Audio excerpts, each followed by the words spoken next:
You know, another story that is quite intriguing is the fact that when you were 14 years, you didn't even understand English. You could barely speak English. How come? But if you had gone to school, I don't know if Ghana, I mean, our leaders in Ghana, if they will pay attention to this. You see, a child that is schooling in the village, there's no way they can compare themselves with children in Accra or Kumasi, Takoradi, which is very difficult. And unfortunately for me, that is where I find myself, and because I have to go and live with my grandma. And after JHS, he came to Accra. And when we came, I'm living, I came to, that's where we live, is in that Dansoman. And Dansoman at that time is like, I mean, the East Legon of today. Right. Everybody is talking about Dansoman. So all the children around Dansoman are Dadabas. And imagine from Gumugwa to Dansoman. And then you are living with Dadaba. And all these guys speaks good English. And I can't speak that. So when they are talking, I just watch their faces like, How did you feel? At that time, I don't have much, knowledge about the, let's say, complications of me losing something, or like, just that I can't really communicate with them that much.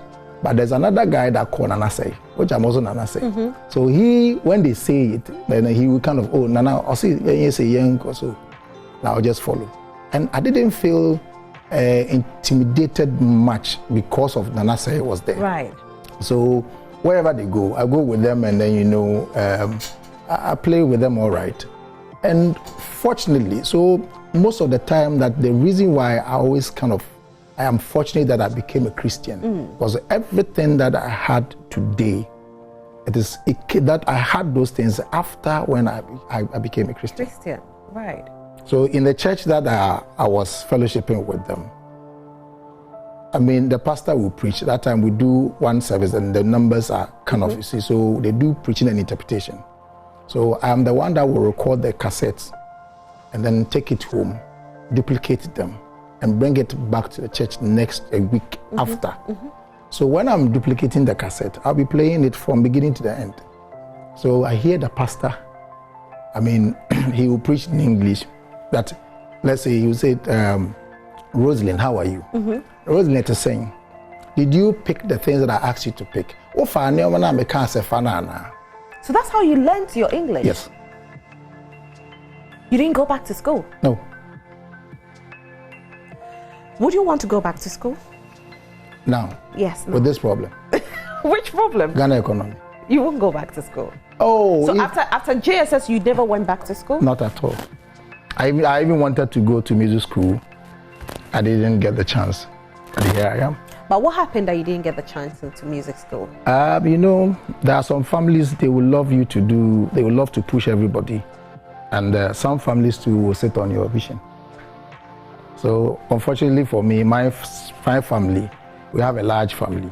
And part of the family didn't want that to happen. So, and unfortunately, mom wasn't also having that much. So the one that was taking care of, like, the breadwinner in the family, unfortunately died before I finished JHS. And the things that she said that, oh, if I finish school, whatever I want to do, they should do for me. No. They didn't do it. No. So when you weren't going to school, what were you doing? Whilst your mates were in school?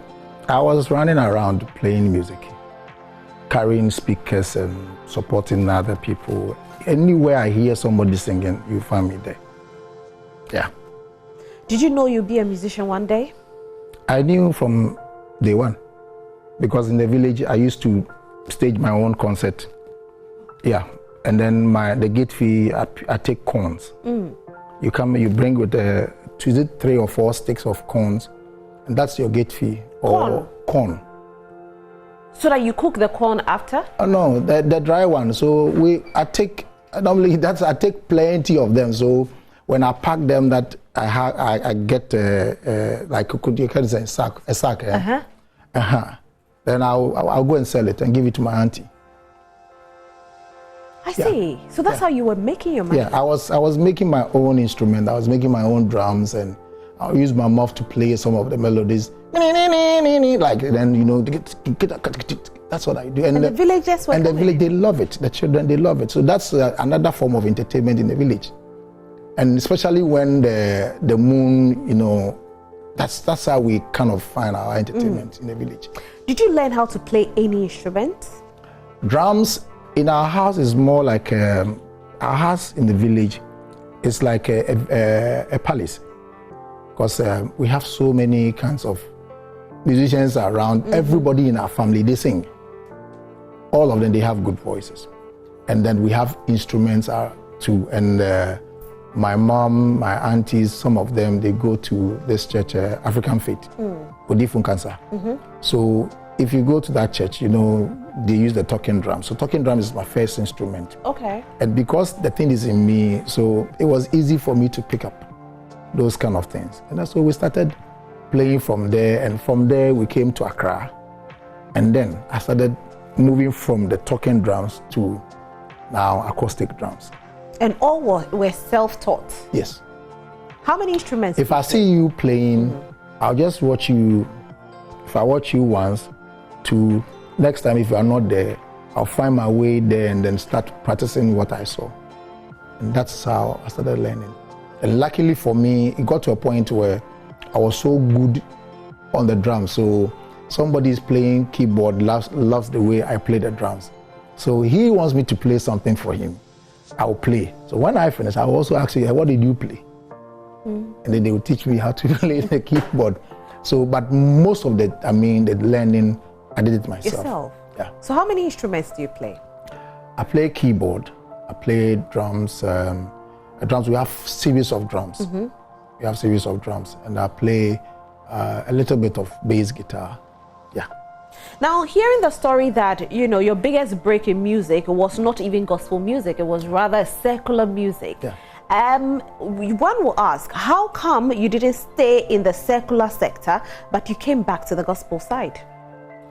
I told you that my upbringing, everything is from the church. So even at the time that I was recording Sakina, I was still in the church. So I recorded Sakina, and I think we did the Sakina. We started from Abbey Multimedia Studio. We completed the whole thing in Dansoman, So Winners, Robert and Sammy, their studio. So that is where I took the song and I came and completed it. So as much as you kind of find love with that kind of, you know, the environment, the people that you know, the hype and everything, my first love is gospel. It's gospel.